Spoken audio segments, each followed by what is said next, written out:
In today's video, I'm giving you a deep dive into Alpecin Caffeine Shampoo, a product that's been all over social media and hair loss forums.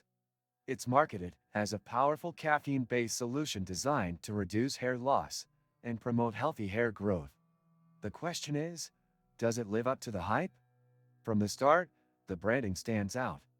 Alpecin positions itself as a scientific, German-engineered shampoo specifically aimed at fighting hereditary hair loss. The main selling point is its caffeine complex, which supposedly penetrates the hair root to stimulate growth. I was definitely skeptical at first, but I gave it a shot for several weeks, using it as directed, applying it daily, letting it sit on the scalp for about 2 minutes before rinsing. Let's talk about the first few uses. It has a very distinct scent, something like a menthol and medicinal blend. Not unpleasant, but very much unlike traditional shampoos. It lathers well and leaves a cool, tingling sensation on the scalp, which gives the feeling that it's doing something. But let's be real, sensation doesn't equal results. Over time, I did notice some changes. My hair felt thicker, and visually, it looked fuller, especially at the crown. That said, this isn't a miracle cure. It didn't regrow bald patches or restore a full hairline. What it did do was slow down hair fall to a noticeable degree, which in itself is a win. Did you know people waste so much time just resetting passwords?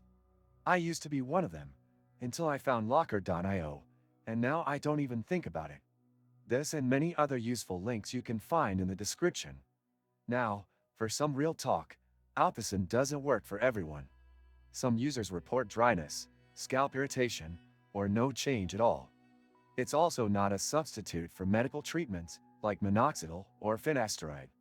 If your hair loss is severe or progressing quickly, you may want to consult a dermatologist before relying solely on this. Another thing worth noting, Alpecin is a cosmetic product, not a pharmaceutical one. That means it doesn't go through the same rigorous testing as prescription medications. The studies cited by the brand are relatively small and mostly sponsored, which raises questions about credibility. Still, the active ingredients like caffeine, zinc, and niacin do have scientific backing in the context of scalp health and circulation, which may support healthier follicles. The shampoo is fairly affordable compared to other hair loss treatments, which is why many people try it first. It's also easy to integrate into your routine. You're going to shampoo anyway, so why not try one with added benefits? To sum up my experience, Alpecin Caffeine Shampoo isn't a cure for baldness, but it can be a helpful addition to a broader hair care strategy. It made my hair feel stronger, reduced shedding, and gave it a bit of a volume boost. But don't expect dramatic transformations. It's a supporting player, not a star treatment. If you're curious to try it, go in with realistic expectations. And definitely check out the useful links in the description. They might help you build a better hair care routine overall. If you found this review helpful, don't forget to hit that like button and subscribe for more real-world product reviews like this one. Thanks for watching.